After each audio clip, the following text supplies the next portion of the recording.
The cry came from above, weak but sharp as a razor in the silence of the morning. Donna stopped on the back threshold of the mansion, the still damp cloth running down her tired hands. It was her first day in this huge house in Westchester, and before she even climbed the stairs, she already knew there was something very wrong inside. The smell of waxed wood mixed with the expensive perfume that came from the hallway, but what was most striking was the sound, muffled, as if someone was trying to hide a pain that no longer fit in the chest. Why would a child cry like that, locked alone in such a beautiful room, thought Donna, tightening her apron with her rough fingers. No one saw her, no one expected her, but she heard everything.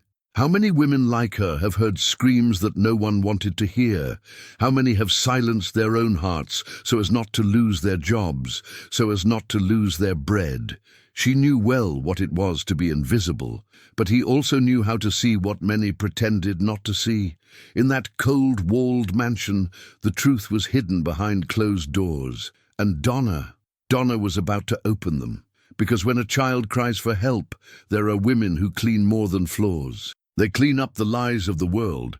But before we dive into the heart of this story, I need you to know something. The truth does not always come out with shouts. Sometimes it emerges in the silence of an unexpected embrace. Because there was a moment in that luxurious home when Alexander Bradford, the man who built empires but couldn't see his own daughter, came home early from work and pulled up to the bedroom door. What he saw made him freeze. His daughter Emily, teary-eyed, huddled in the lap of the cleaning lady who held her as if protecting what the whole world had forgotten. Behind them, his wife retreated slowly, pale, as if fearing to be seen by those who, at last, began to see. It was at that moment that everything began to fall apart, but what shook him the most, it was still hidden, drawn by small hands on papers that no one ever bothered to read. If this story has already touched your heart, leave your support here, because there are people who just want to be heard, even if they have never had a voice. One like, one subscription.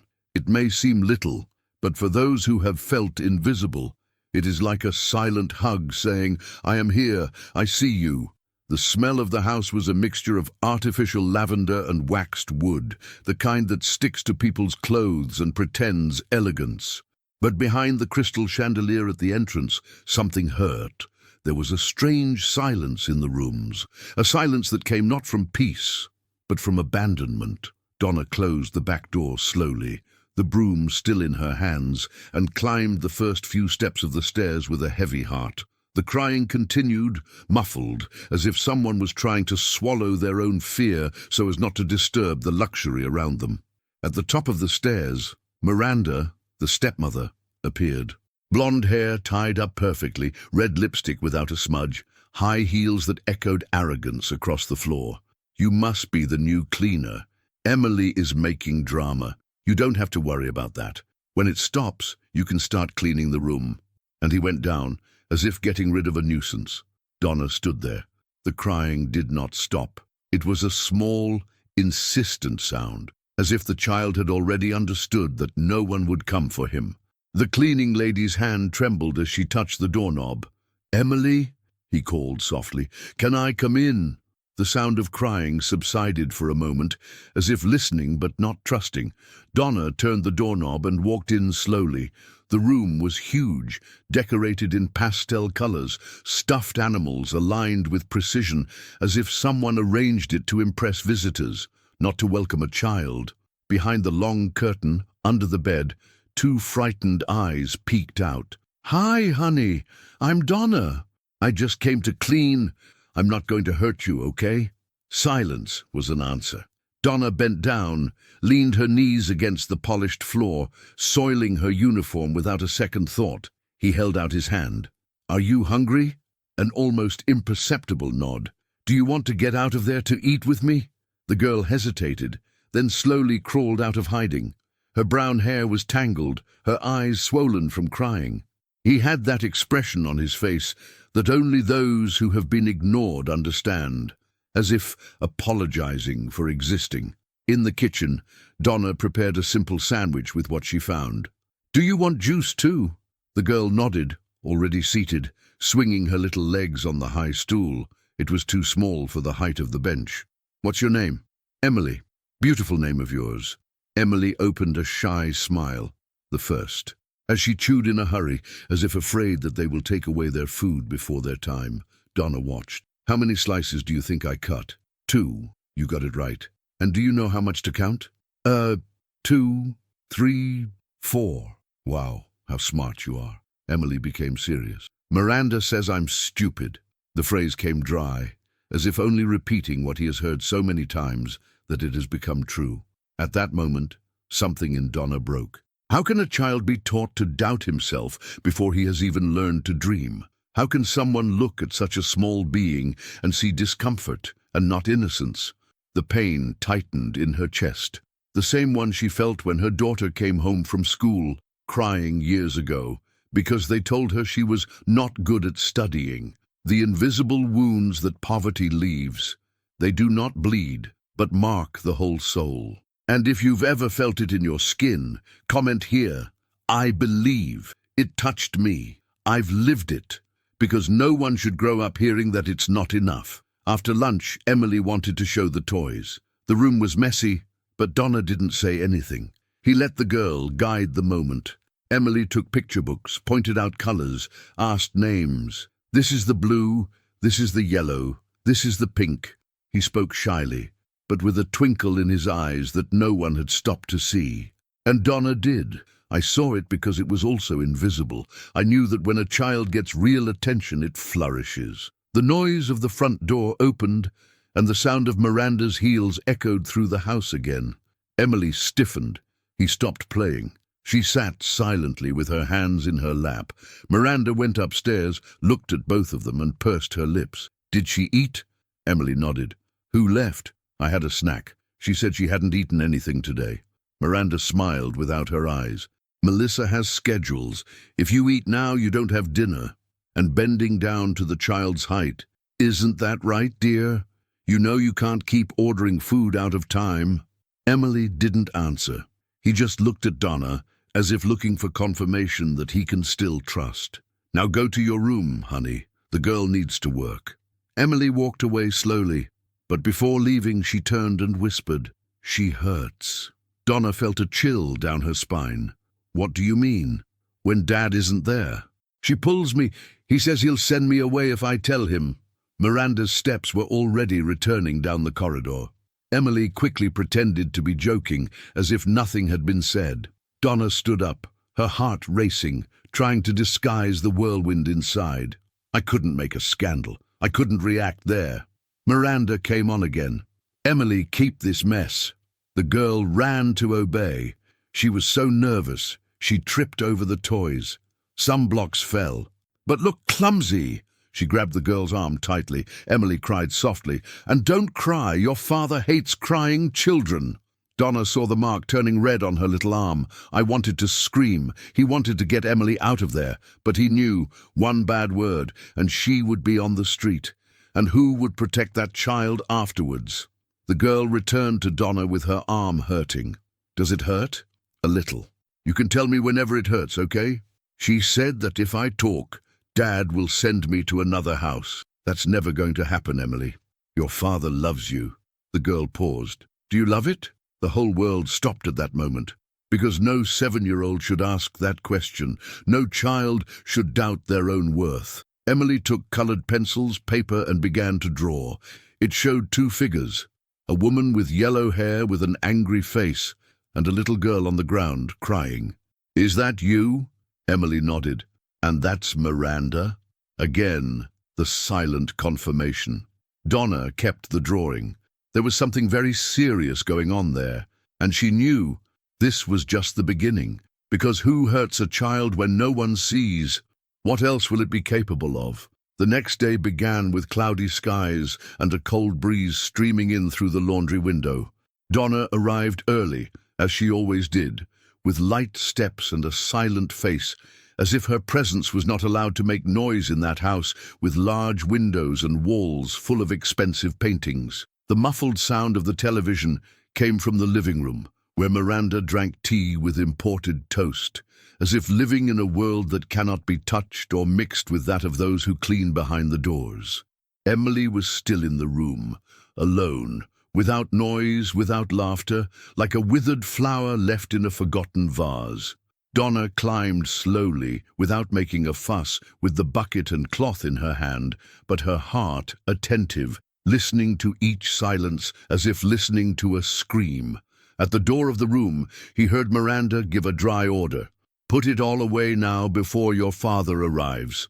Emily was trying to arrange the toys on the colorful carpet, but when she knocked down a castle of blocks, she was screamed. "Useless! You're not even good for playing!" The girl shrugged her shoulders and began to put the pieces together in a hurry, her eyes already full of water. Miranda approached and, without measuring the force, grabbed the girl's arm. "Look at this. Every time the same thing." "You embarrass me!" Donna watched the scene from the door ajar, feeling her body tremble with indignation, but he said nothing. "If I opened my mouth, I would lose everything." Emily let out a muffled moan, and as soon as Miranda left the room, slamming her heels on the floor, she ran to Donna and showed her arm. It was red, marked. "It hurts, Tina." Donna crouched down and ran her hand gently. "I know, my angel, I know."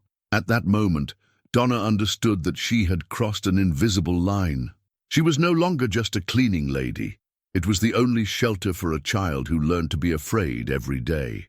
As he cleaned, his gaze swept more than the floor. He swept the signs, the details, the silences, and they screamed. He began to keep the drawings that Emily made, dolls with sad faces, women with their arms crossed and eyes without pupils, children sitting on the floor with rain on top of their heads. Each stroke seemed like a cry for help. One day Emily drew a woman in a long dress with her mouth open, as if screaming. "Is that me with Miranda?" asked Donna. Emily nodded, but soon tore the paper, frightened, as if the drawing itself could bring punishment.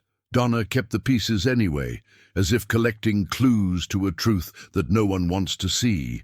Over the days, Miranda remained cordial in front of Alexander, but with Emily she was another woman. Sharp phrases, looks of contempt, words spoken with sugar in the mouth and poison between the lines. "You need to behave like a lady," she would say, "and ladies don't cry." Emily, little by little, became quieter. She stopped laughing at meals, started playing alone in the corner of the room, and when she made a mistake, she apologized even before being reprimanded. Donna saw everything and held back.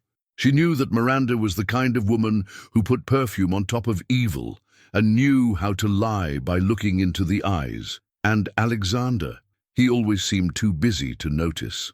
One afternoon, while mopping the living room floor, Donna heard Miranda on the phone, speaking softly, her voice too sweet. "It needs limits. It is no longer possible. The girl only hinders me." Pause. "No, Alexander didn't understand anything. He never notices." Restrained laughter. "The best thing would be if she went to a boarding school, somewhere that would take care of children like her." Donna stopped the cloth in the middle of the way. The sentence came in like a punch. Miranda wanted to get rid of Emily.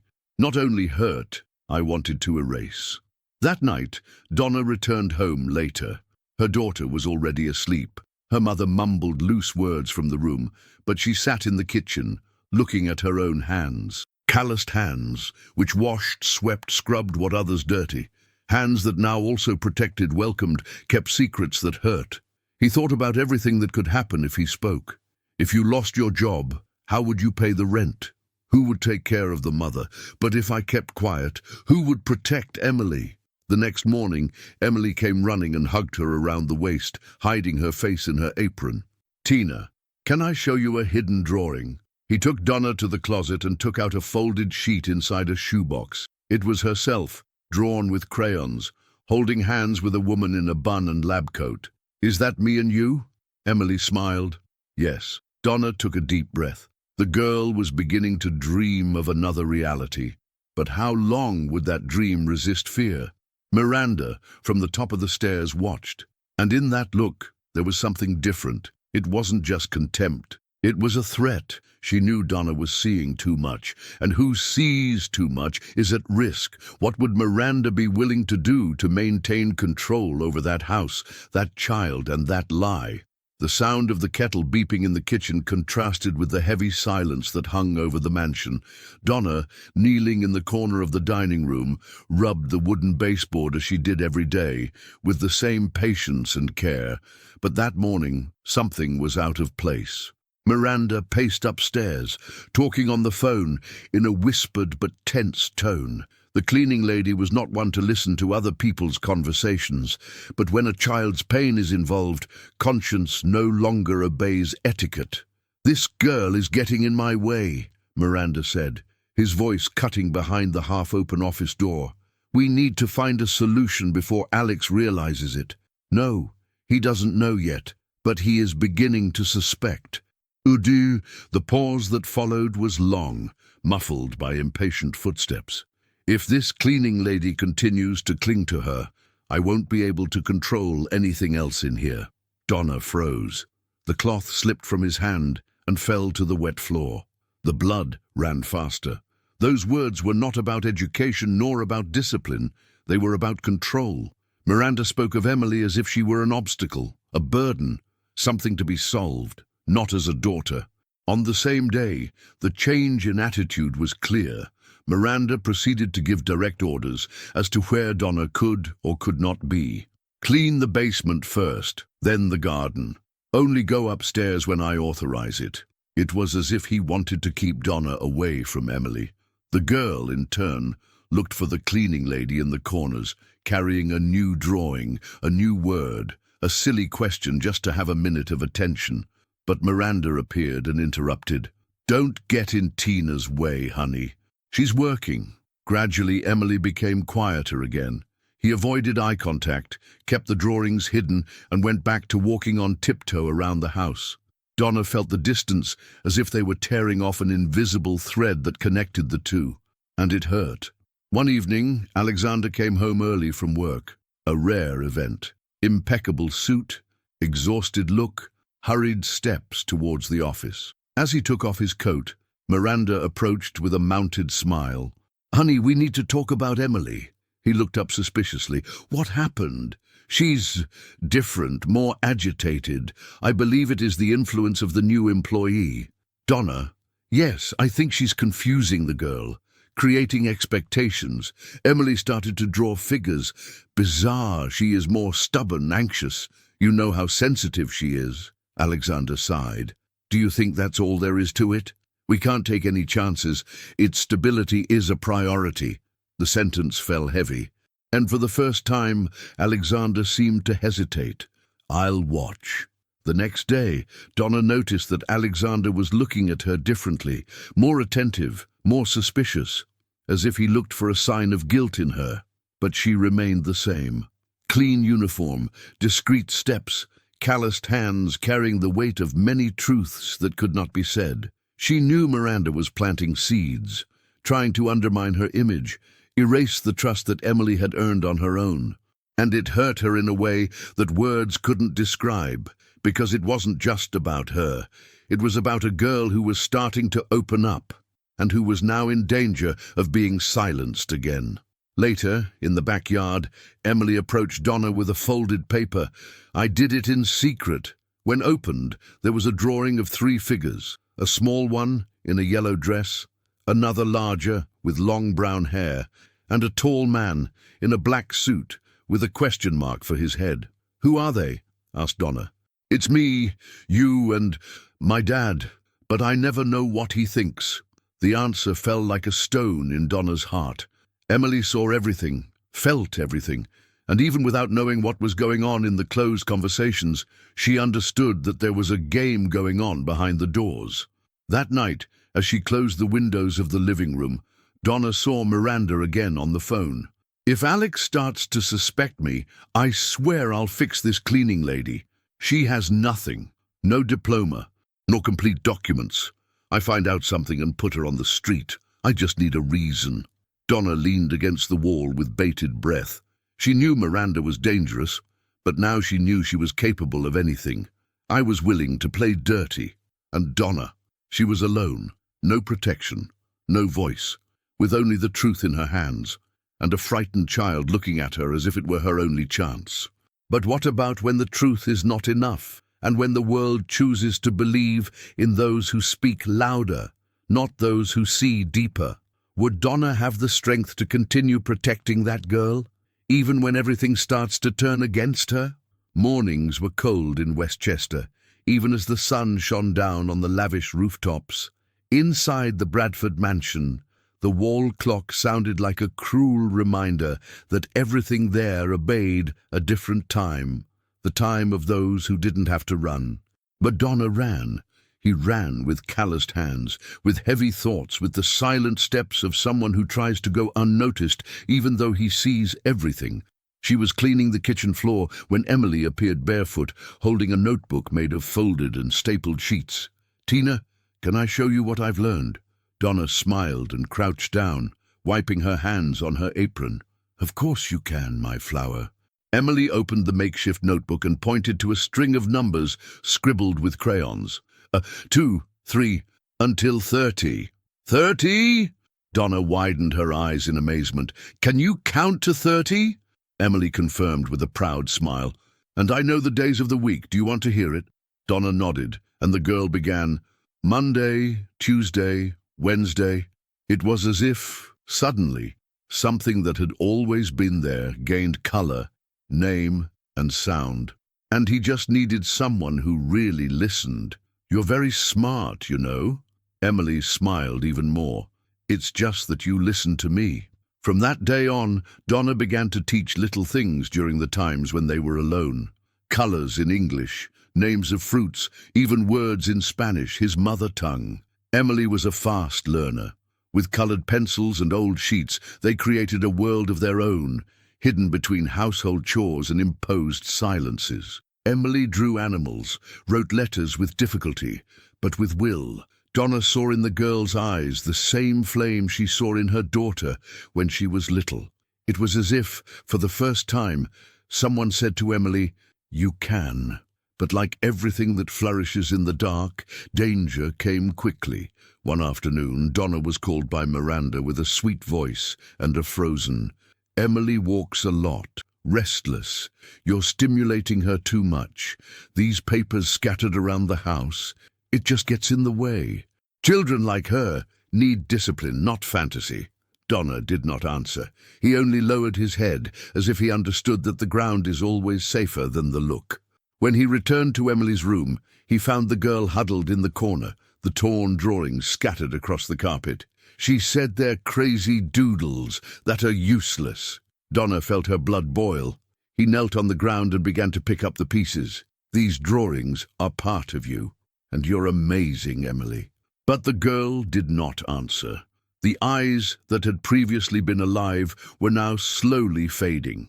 In the evening, while washing the upstairs bathroom, Donna stopped for a moment. Leaning on the sink with the smell of disinfectant in her fingers, she took a deep breath.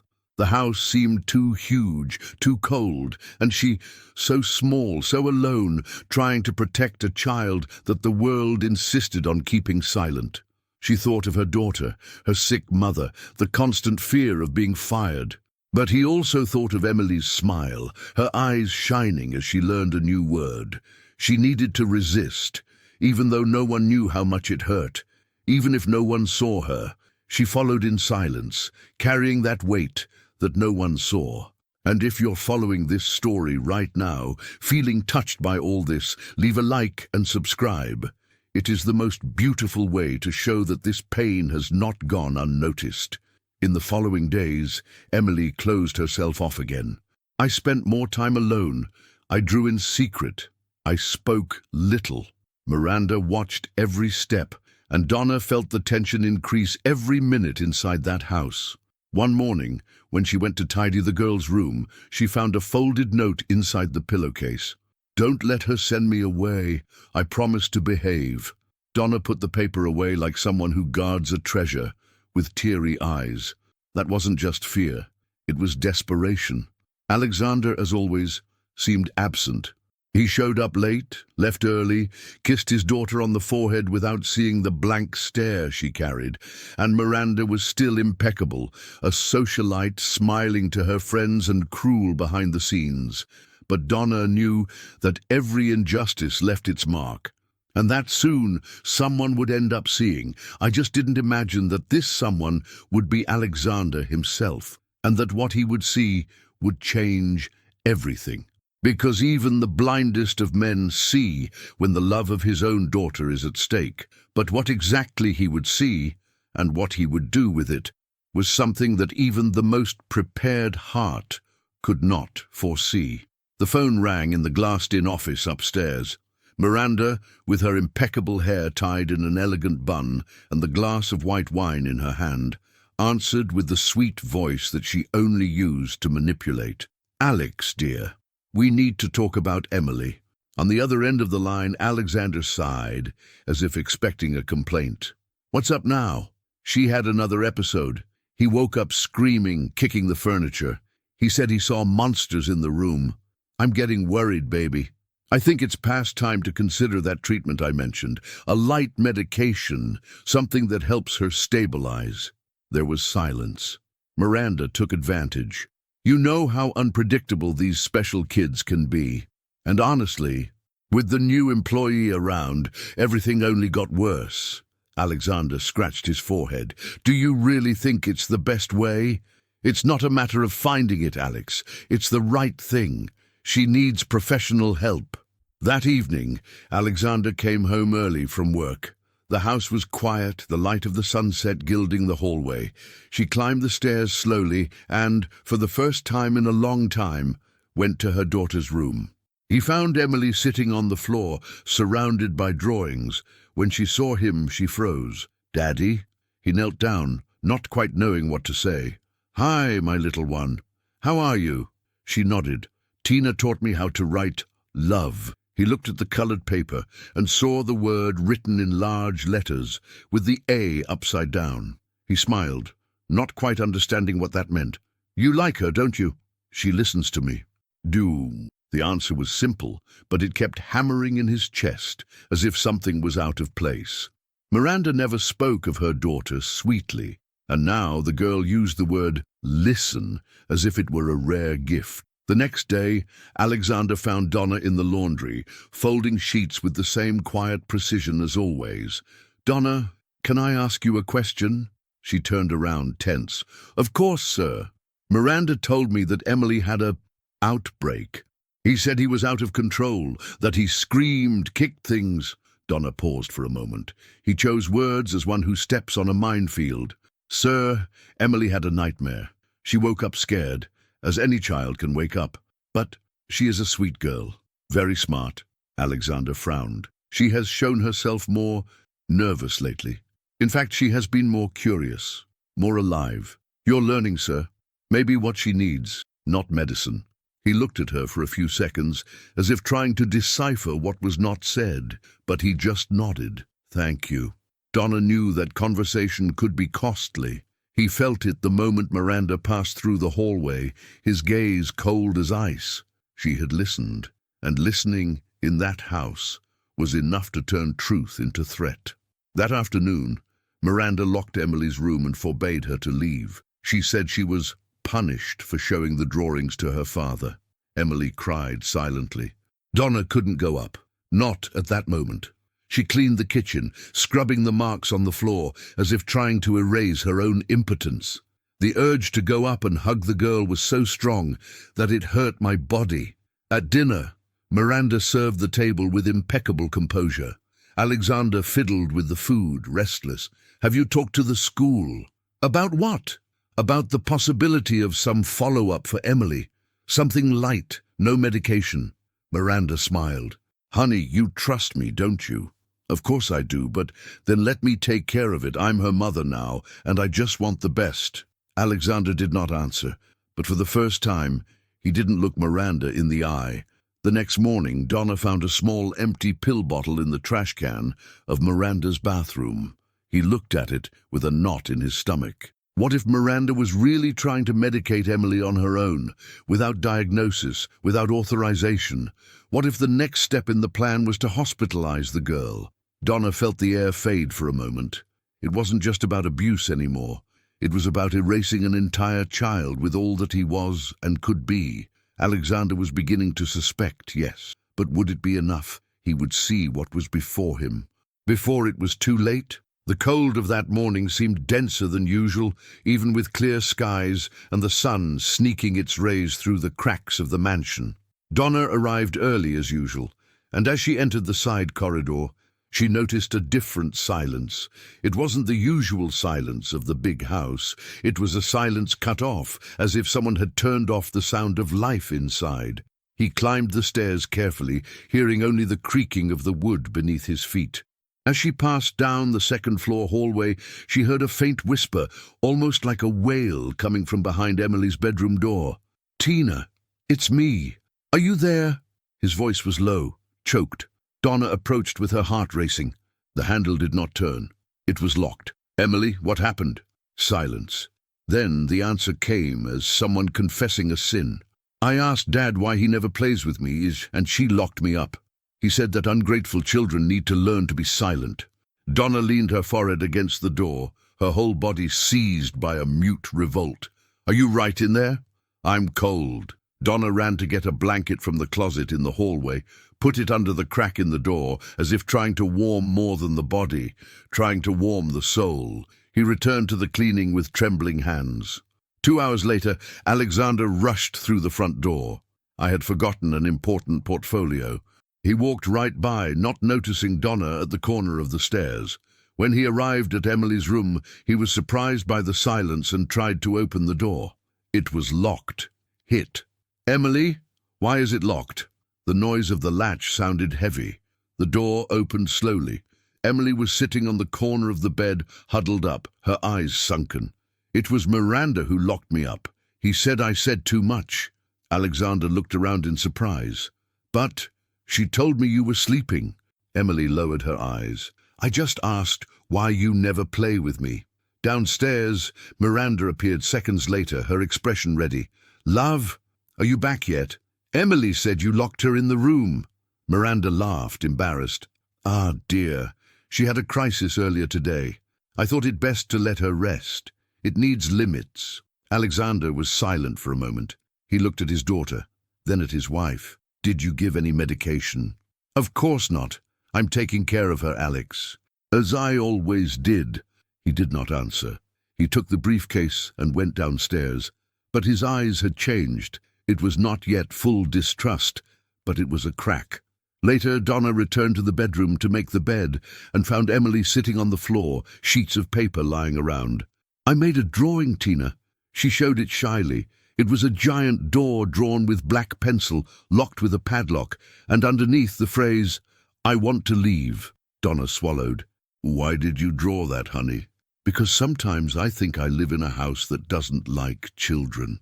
Donna sat on the floor next to the girl and hugged her tightly. "You deserve a home that embraces you every day, Emily. A house that has open windows and real smiles." She kept that drawing along with the others. Each leaf was a silent proof of an imprisoned childhood, and Donna knew that sooner or later all of this would need to be shown. But for whom and when? The fear of being sent away still lived in my chest, and Miranda's every gesture was a warning. If you cross the line, disappear. Emily was more sensitive, quieter. Sometimes he spoke to the toys in a low voice, as if telling secrets that could not leave the room. And Donna watched, trying to figure out how far the gulf lay between what was seen and what was hidden. Because there are things that no one says out loud, but the eyes, the drawings, the silence of the children, they tell everything. And look, if you've come this far and feel something inside your chest, a mixture of revolt, tenderness, and urgency, stay with me, because the most remarkable moment in this story is yet to come. And when it comes, it will be impossible not to be moved. That same week, Donna noticed a detail that went unnoticed by everyone else. Alexander began to look at Emily for a longer time. He began to notice her silences, the shy smiles when he saw her from afar, the way she hugged her own doll as if hugging a shield. Something in him was awakening. But would it be enough? Because Miranda, from the height of his controlling vanity, was already preparing the next step, and it would be even more cruel.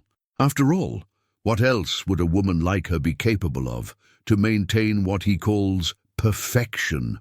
The sun came in timidly through the white linen curtains of the living room, dancing on the expensive furniture, as if for a moment the luxury of that mansion was capable of warming the soul of those who lived there.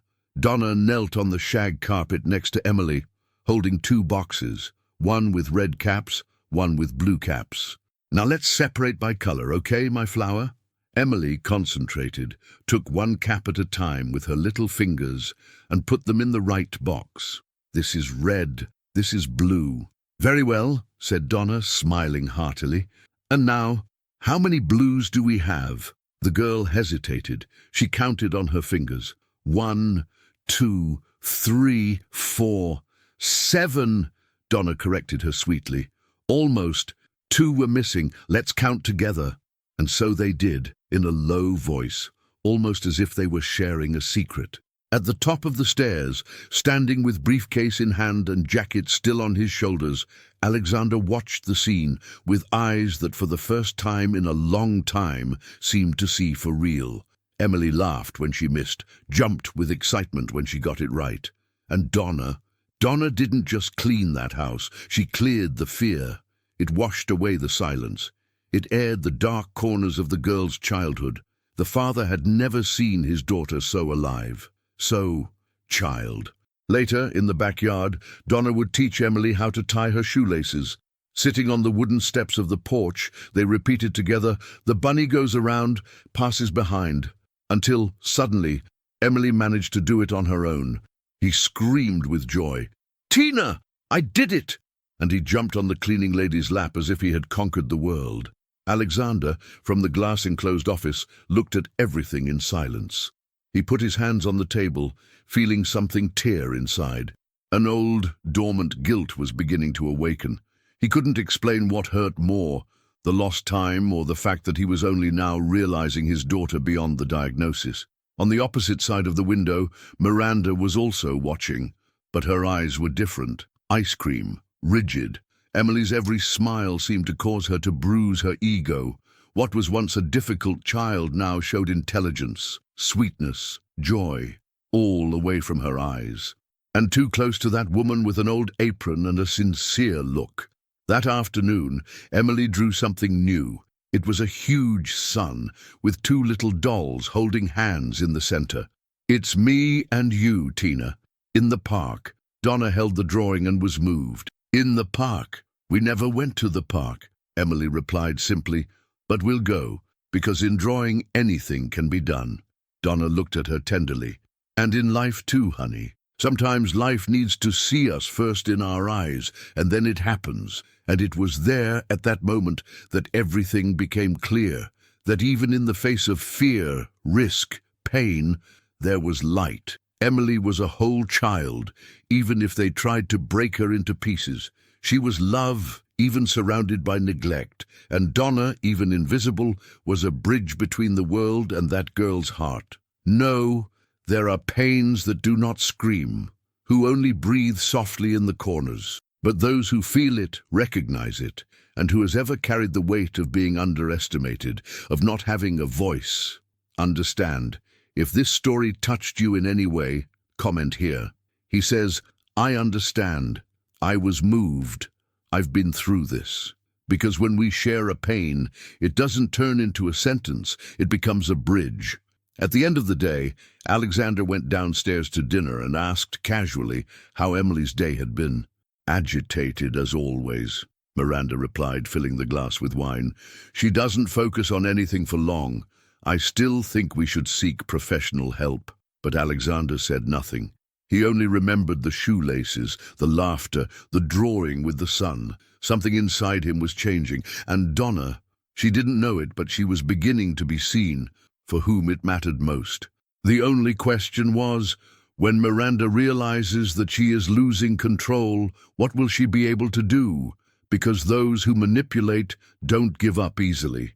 And when the truth starts to shine, the shadows move. Sunday dawned cloudy, as if the sky reflected what was about to happen inside that house. Miranda had spent the night in silence, a dense, heavy silence, like the stillness before a storm. At breakfast, he watched Emily from afar, his eyes fixed on the movements of the child, who ate in silence without raising his head. Donna, even from afar, felt the air heavy. There was something different in the air, something that hurt before it even happened. Shortly after lunch, Alexander left for a last-minute meeting. Miranda said goodbye with a fake kiss and took advantage of the sound of the door closing like a trigger.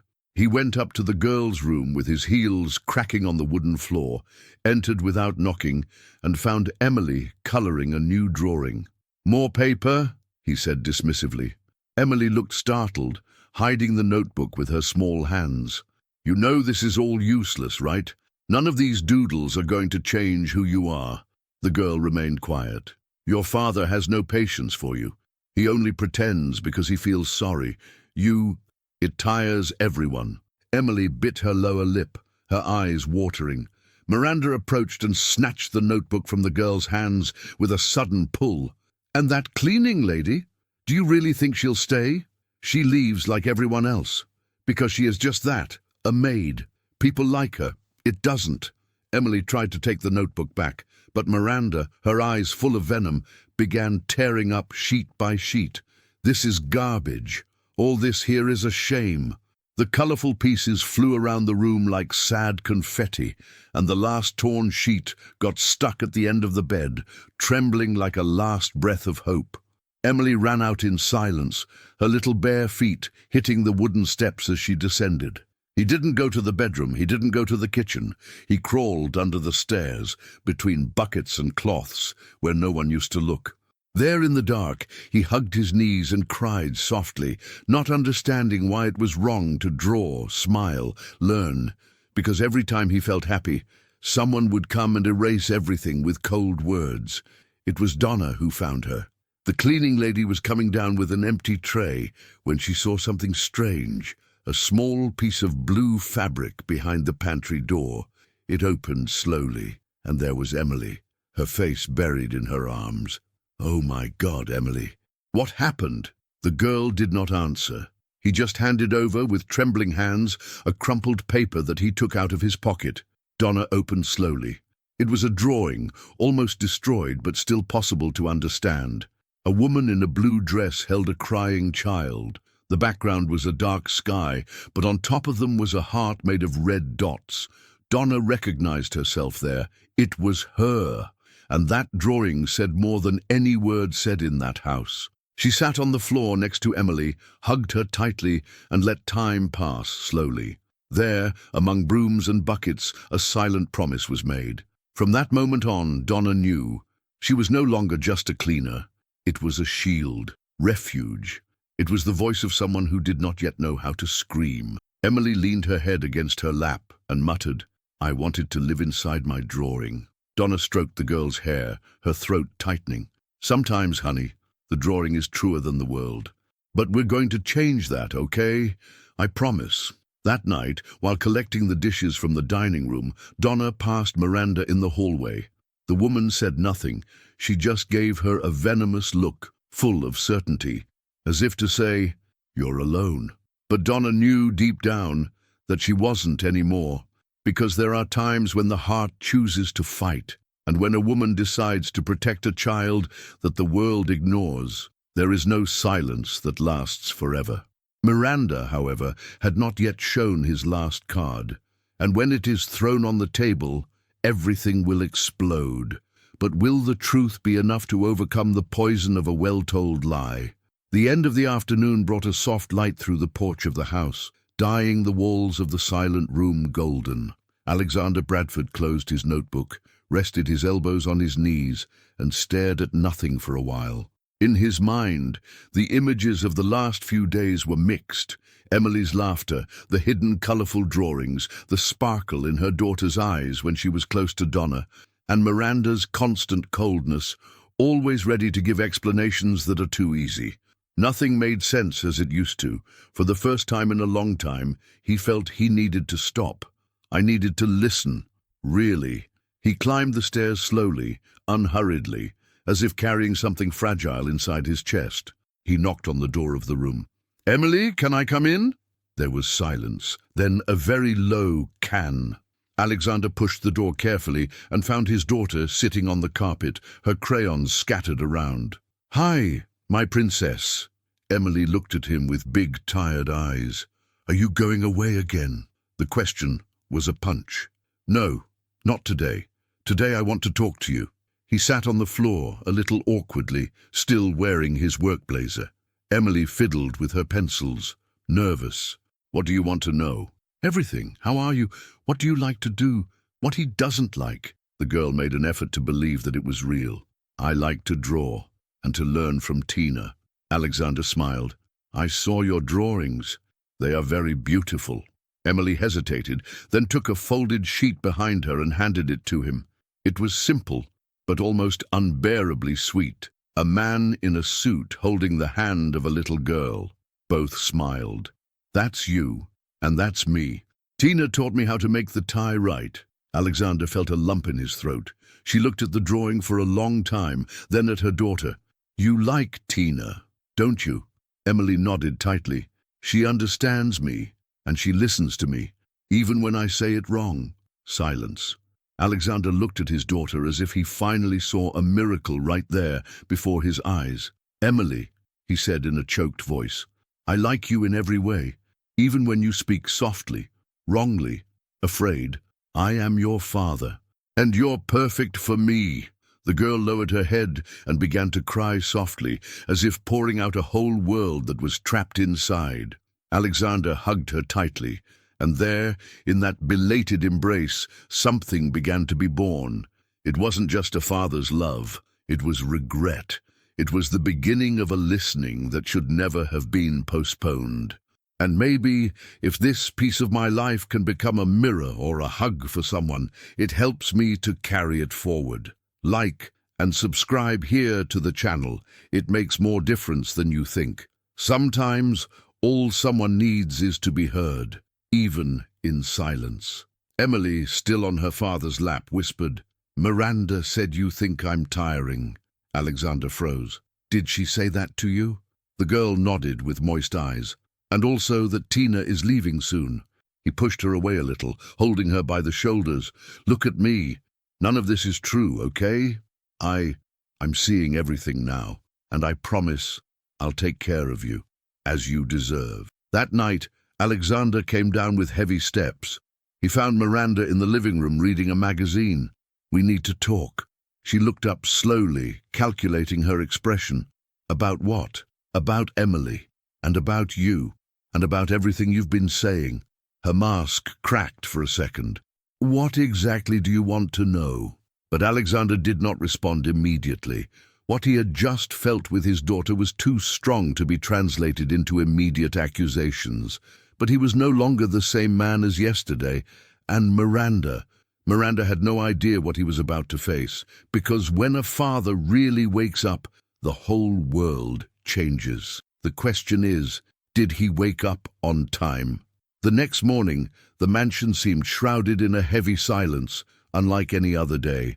Miranda walked from one side to the other with her cell phone in her hand, speaking in a low voice, but with the firmness of someone who does not admit to being contradicted. Donna, who was discreetly cleaning the office next door, caught loose words between the cracks of the half-open door. "Severe diagnosis. Yes, the 10th. We need to speed up the hospitalization before Alex creates too many emotional bonds." The cleaning lady's heart froze. Hospitalization? Emily. She tried to pretend she hadn't heard anything, but the phrase kept resonating in her mind like an alarm. Later, while collecting the garbage from Miranda's room, he found a crumpled leaflet in the basket. It was from a children's neurological rehabilitation clinic in Stamford, Connecticut. "Specialized care for children with severe behavioral disorders," said the title. At the bottom of the page, a phone number was circled in red pen. Donna sat on the edge of the laundry bed, holding that pamphlet with her sweaty hands, not knowing what to do. It was like holding a sentence. If Emily was taken there, it would be the end of her childhood. In the kitchen, Miranda served tea as if nothing had happened. Emily will need professional help. Alexander doesn't know how to deal with her, and that maid is just confusing the child's mind. She told this to her friend, an equally elitist neighbor who had stopped by for a quick visit. Donna, hearing from the sink, felt her blood boil. It wasn't just unfair, it was cruel. It was as if the girl's life was being decided as one chooses the menu of a dinner, without emotion. No listening. She knew she needed to act, but who to turn to? Talking directly to Alexander seemed dangerous. Miranda was astute, manipulative, knew how to invert words. And Donna was just a cleaning lady, invisible, no voice. But inside her, there was something that would not be silent. An instinct greater than fear, a love stronger than silence. Emily couldn't be taken out of the arms that were healing her. That night, Donna folded each saved drawing with even more care. They were proofs, yes, but more than that, they were maps of the girl's soul. Every color used, every crooked line, every heart drawn with strength spoke of a living, sensitive child capable of loving. How could anyone call this a disorder?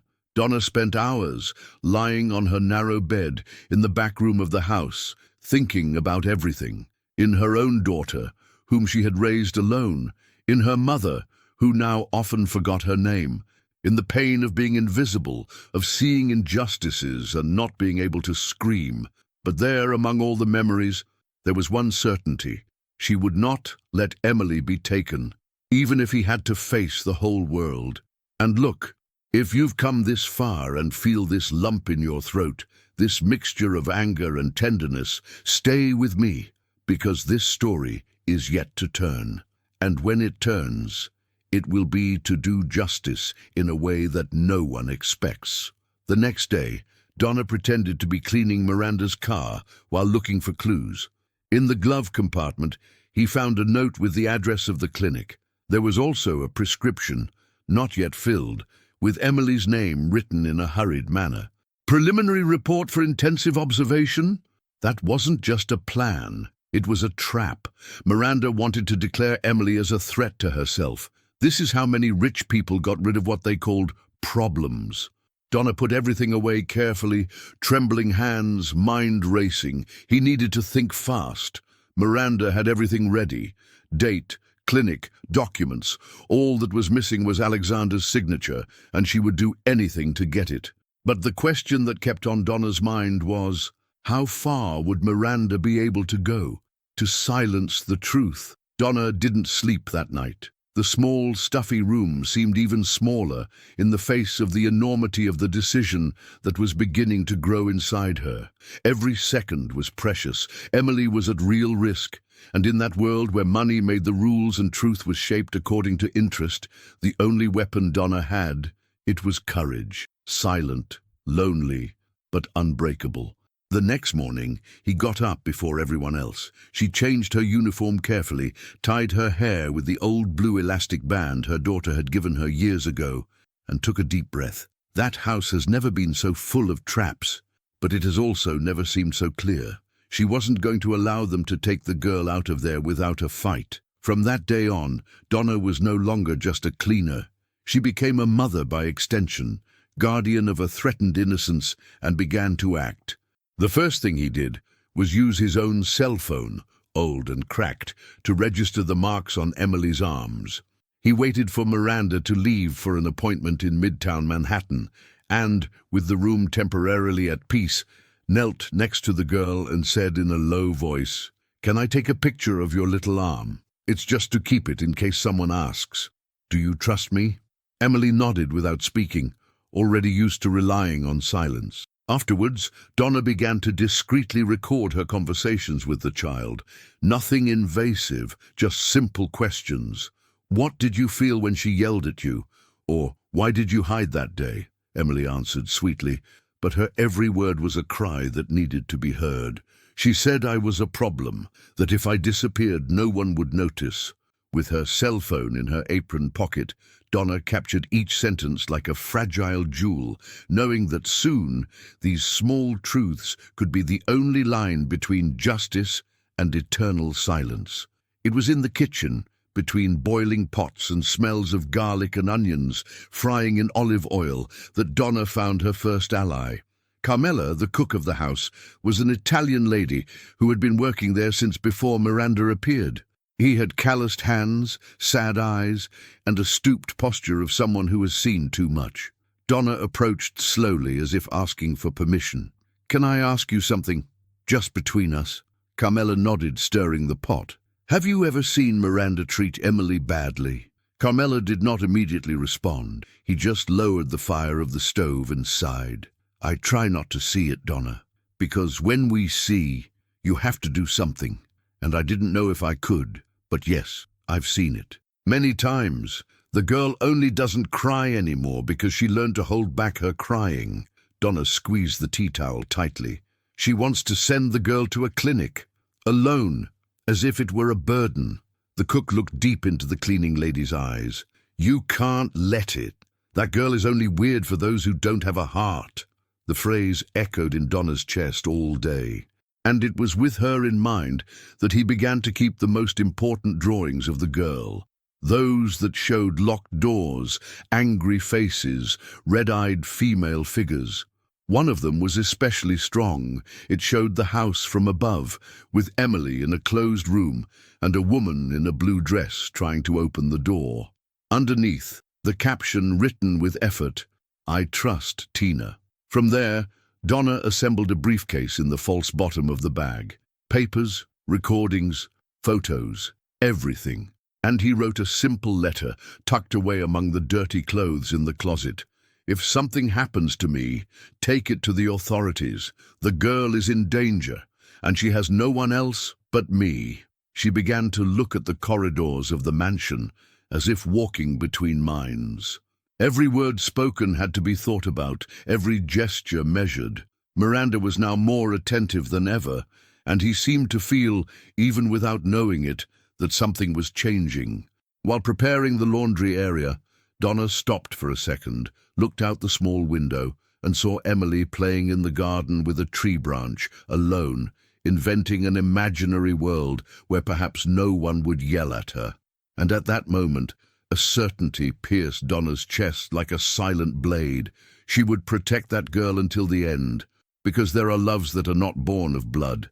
They are born from the gaze, of care, of shared silence. And when an invisible woman decides to protect an injured child, it becomes the most dangerous thing that lying can find. But Miranda was not the type to lose in silence. She was already preparing the next step, and what came next? It could destroy everything. The only question now was, is Donna really ready for what she's going to face? The house was spotless. Aromatic candles, cutlery lined with mathematical precision, crystal bowls glowing under the warm light of the main chandelier. Miranda crossed the room like a perfect hostess, every step calculated, every smile sharp. It was the night of a meeting with important investors from Alexander's company, and she spared no details. That night, Westchester seemed to breathe luxury, but beneath the expensive carpets and floral arrangements, something about to explode grew silently. Donna worked behind the scenes, discreetly cleaning the edges of the windows and organizing napkins at the buffet. She knew that this dinner was more than just a corporate get-together. It was the perfect stage for Miranda to reassert his control, and any slip, no matter how small, would have consequences. Emily, as always, had been told to be quiet, smile, and not get in the way. But the girl, dressed in a light blue dress that matched the bows of her hair, held something in her hands with much more value than any gift, a drawing. Sitting in a corner of the room, her feet dangling discreetly under the chair, Emily watched the movement with attentive eyes. He waited for the moment when everyone laughed at a joke of Alexander's and bravely approached the table. "Sorry, I did it." The paper trembled in his small hands, stretched out in the direction of one of the guests. Miranda saw it. His eyes narrowed in seconds. The room, for a brief moment, fell silent, as if everyone sensed the invisible tension. "Emily, what are you doing?" asked Miranda in a tone too polite for someone who knew her real voice. The girl hesitated, but kept her arm outstretched. "It's our family's drawing." Before anyone could see closely, Miranda stepped forward, snatching the paper from the child's hands with a dry motion. "This is just a scribble. This is not the time for jokes." Emily lowered her eyes, swallowing her tears before they flowed. Alexander watched her from afar, glass of wine still in hand, but his expression was already changing. Donna, who was watching from behind the door, felt her chest tighten. In silence, he crossed the room quickly, as if collecting a forgotten towel, but with a very clear destination. He bent down and picked up the paper that Miranda had dropped on the floor. The drawing was a little crumpled, but still visible. It was simple, childish, but with a strength that chilled the spine.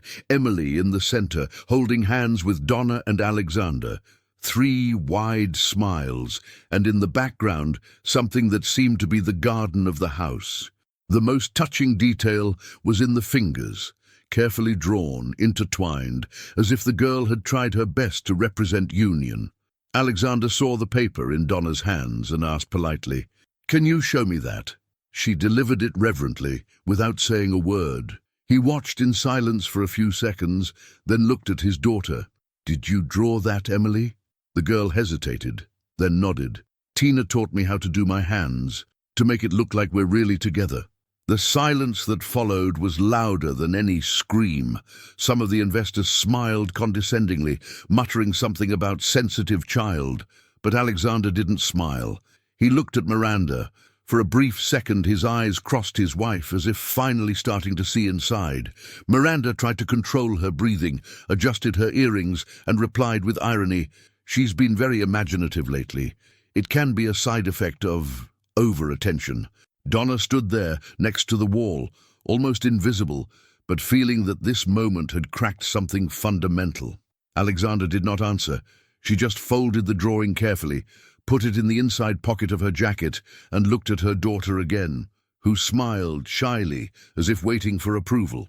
And for a rare instant, he smiled back, small, but true. The night went on, but the brightness of the party seemed to fade. Miranda laughed too loudly, forced toasts, crossed eyes with the guests as if trying to stifle a fire with compliments. But inside, she was already on alert. He knew he had lost control of that narrative.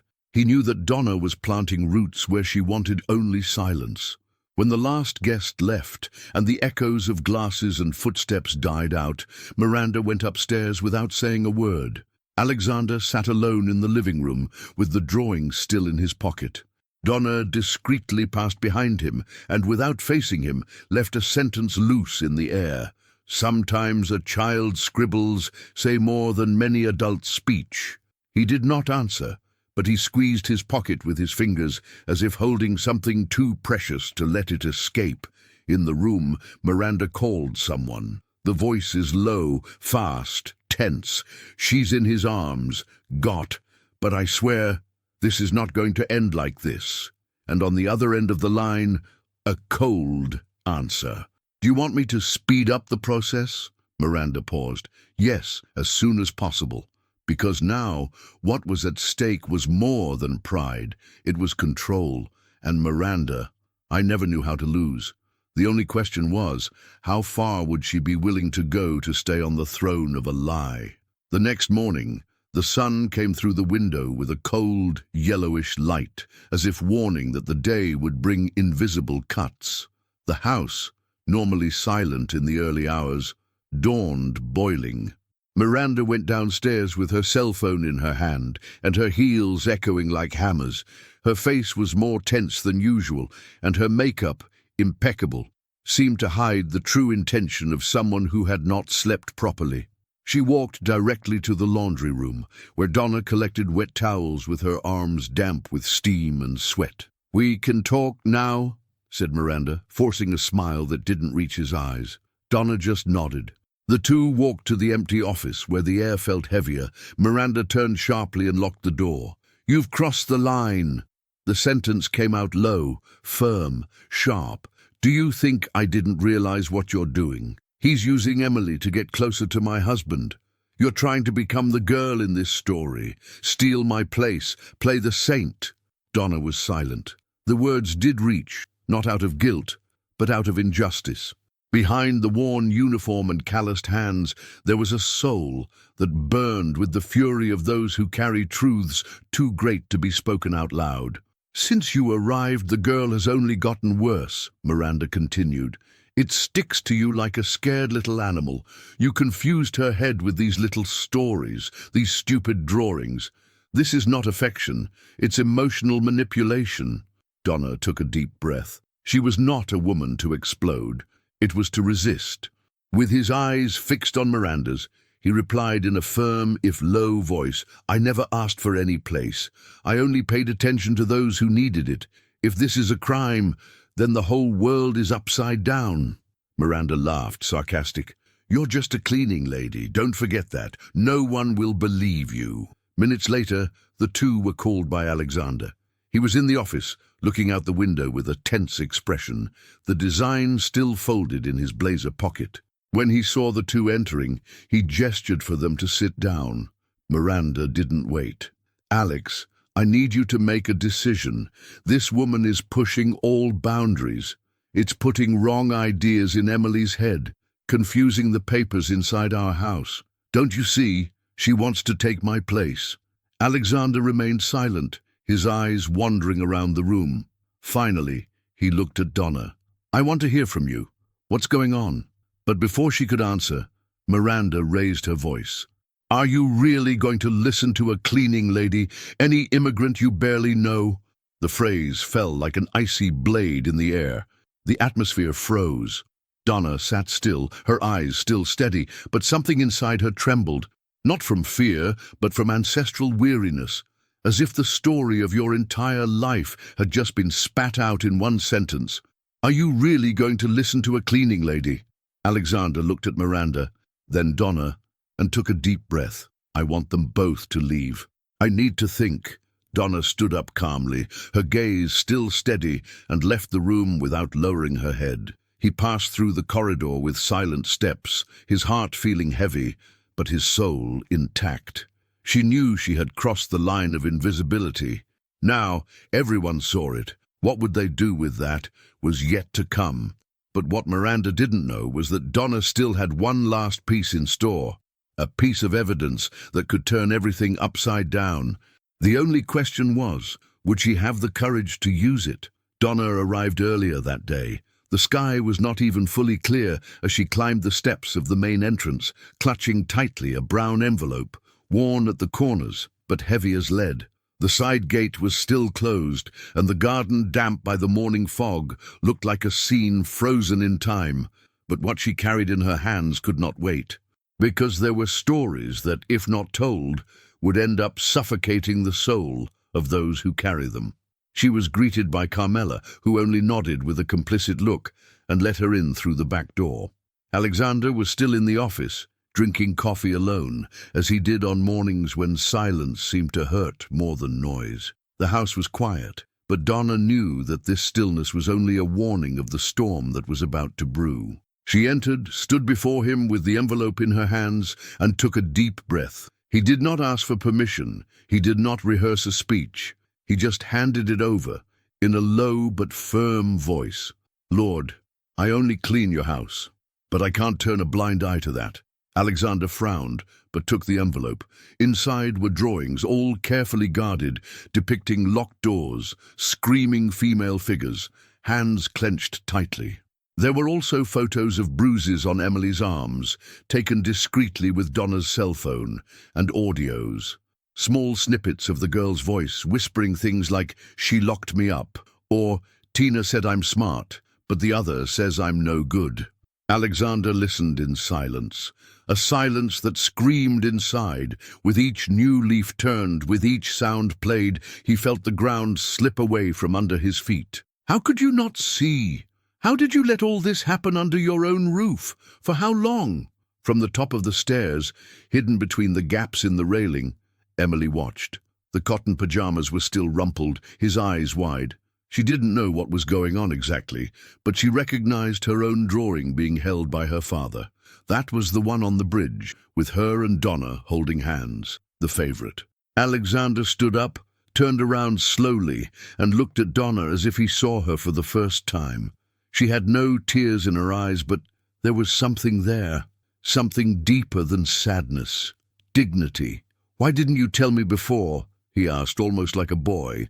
"Because the truth only comes in when we decide to open the door, sir," she replied. He climbed the stairs with firm steps. He knocked on the door of the room and entered without waiting for an answer.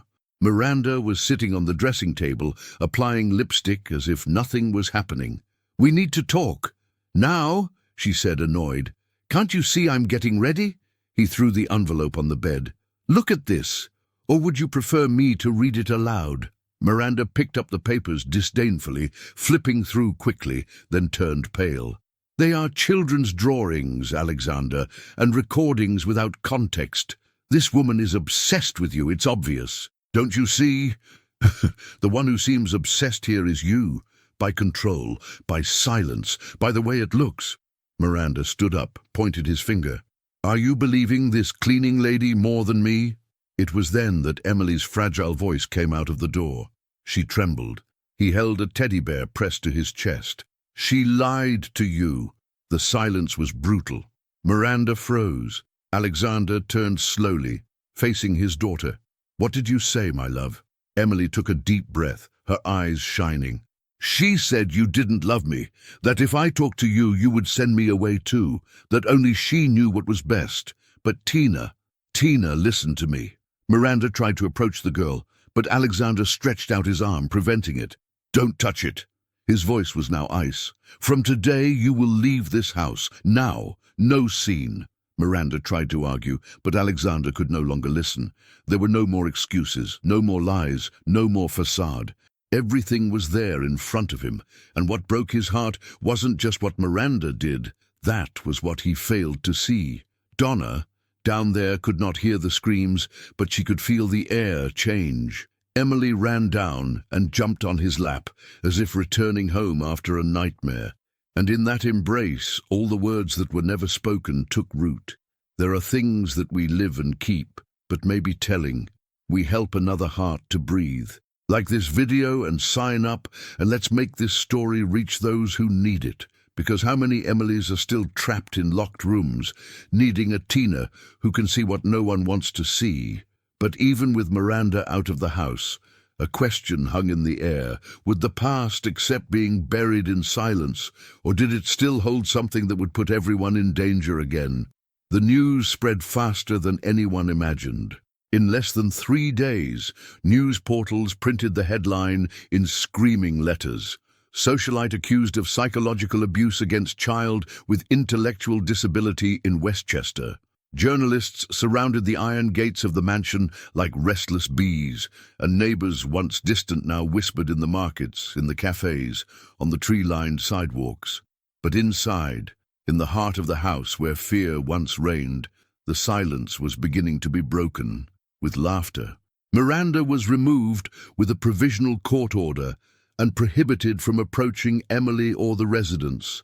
Alexander, with his eyes downcast and his soul weighing years of omission, filed for divorce and began the procedures for a formal investigation to follow the case.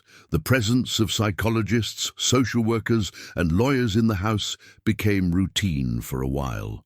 But even that was not able to erase the feeling of relief that hung in the air like a breeze that finally managed to pass through the previously always closed windows. Emily was walking through the halls with a different pace now. His steps, once short and hesitant, became bouncy. The child who had been hiding under the stairs now walked around with drawings in her hands and asked everyone where Aunt Donna was. The bond that united them had color, smell, and name. It was love, one of those rare ones which is built without needing blood, but with presence, care, and listening. Alexander, for the first time in many years, started working from home not out of obligation, but by choice. She sat on the couch with her laptop on her lap, but her eyes always escaped the screen to observe the improvised classes on the living room carpet.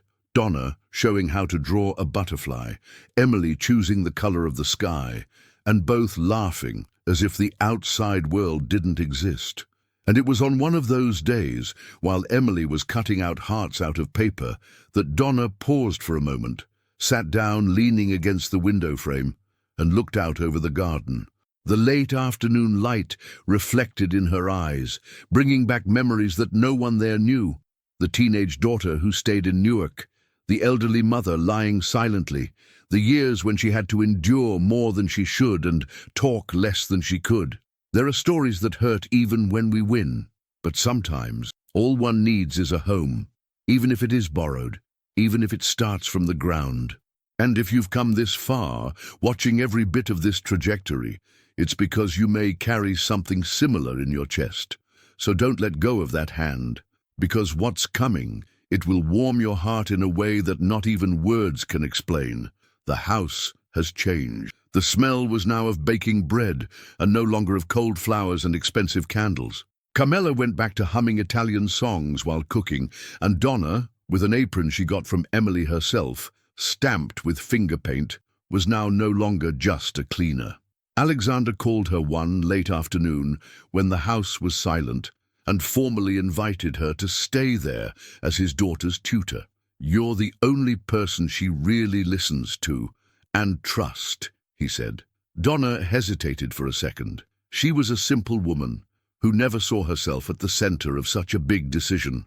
But Emily appeared with the bear in her lap and her eyes hopeful and asked, "Aunt Donna, are you going to live with us forever?" She smiled and for the first time said without fear, "As long as you want me to stay, I stay." Outside, reporters were still waiting for new news, but the real scandal had already happened. An invisible woman had become the bridge between a child and life, and no one could explain this in the headlines. But even with Miranda away and justice beginning to be served, there was something deep in Donna's heart that wouldn't let her rest. Because sometimes evil doesn't give up easily. And would Miranda, silent as she always was in the shadows, accept such an easy end, or did he still keep one last blow hidden? That morning, the Westchester sky dawned clear, a blue so calm it seemed to whisper hope.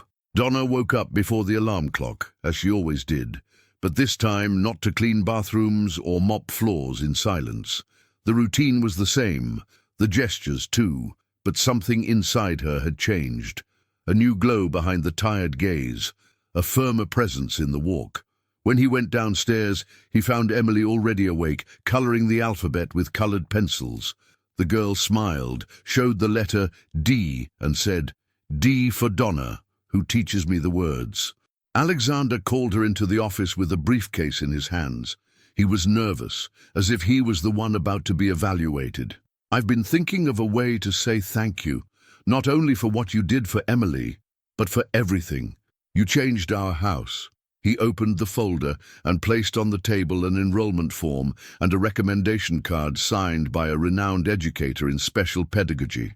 "I want to offer you a complete course, with everything paid. Training and teaching for children with special needs. The best community college in the area. You have talent, and now there is also opportunity."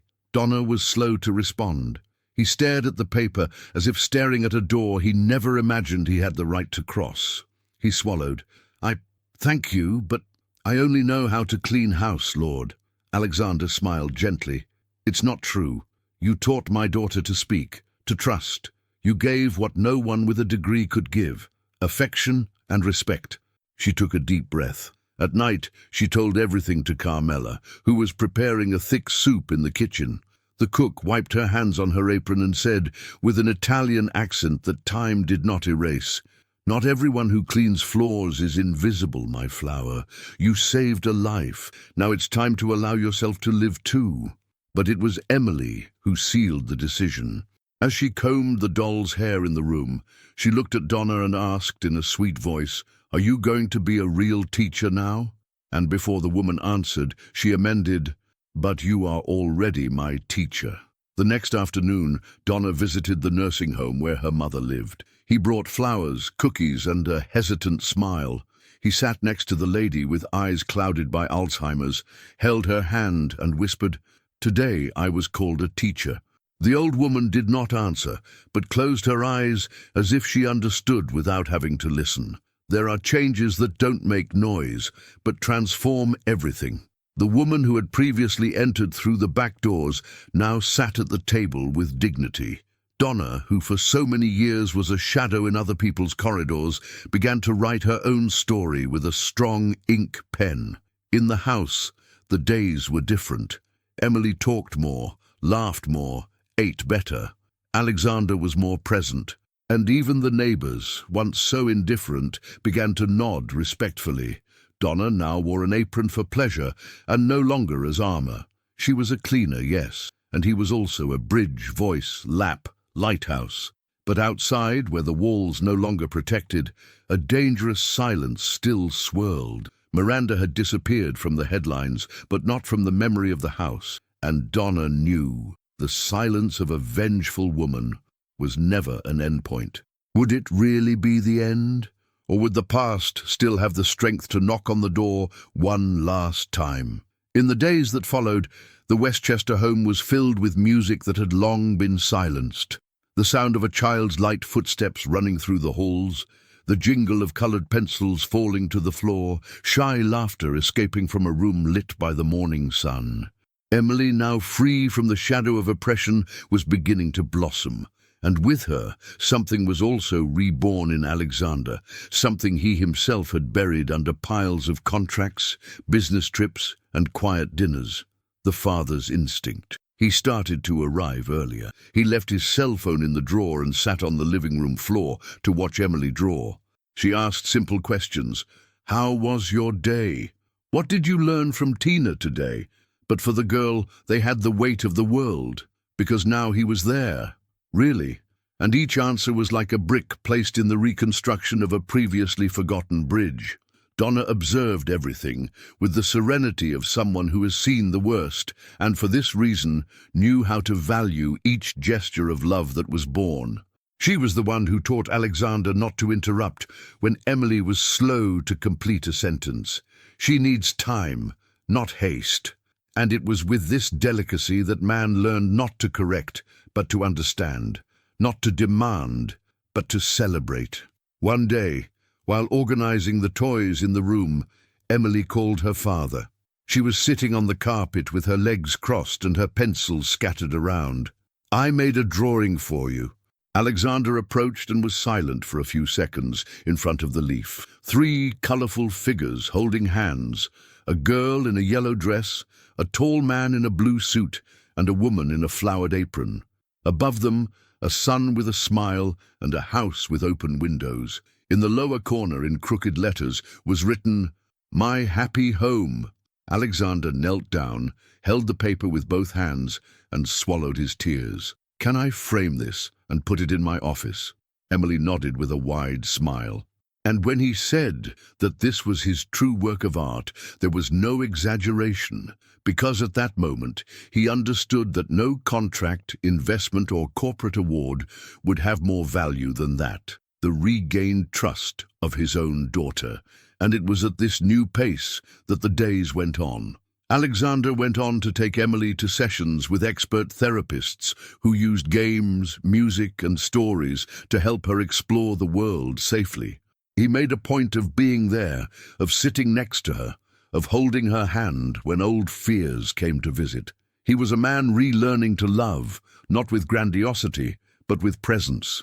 In one of the sessions, while Emily was building a small house of colored blocks, the psychologist commented, "She has advanced fast, and he talks a lot about Tina. It seems that her daughter found in her an important emotional reference." Alexander smiled. "Yes, a Donna. She changed everything." At home, Donna continued her routine with simplicity. He cleaned, organized, taught, but now he was also studying. He received the course materials in the mail and read them at night after Emily slept. Once, Alexander caught her with the notebook on her lap, her eyes half closed with fatigue. "Need help with summaries?" She smiled awkwardly. "It's hard, but I get there." It was that night that he said, "You know, Donna, you taught me that love is not just blood. It's careful. It's courage. I never had the courage to see what was right before my eyes, but you saw it." "And it did," Donna just replied in a serene voice. "Because when we have suffered in our skin, we learn to see the pain of others, even when it is silent.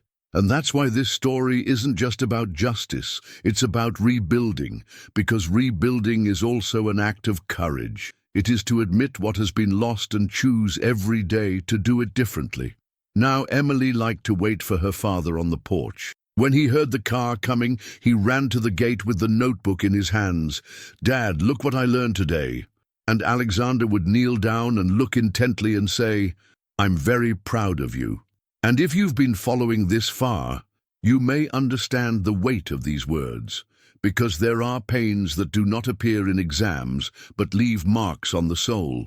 And when someone, even if they weren't born to be yours, holds your hand and says, "I'm with you," that changes everything. But as much as everything seemed to be moving towards peace, life sometimes keeps its last card in silence.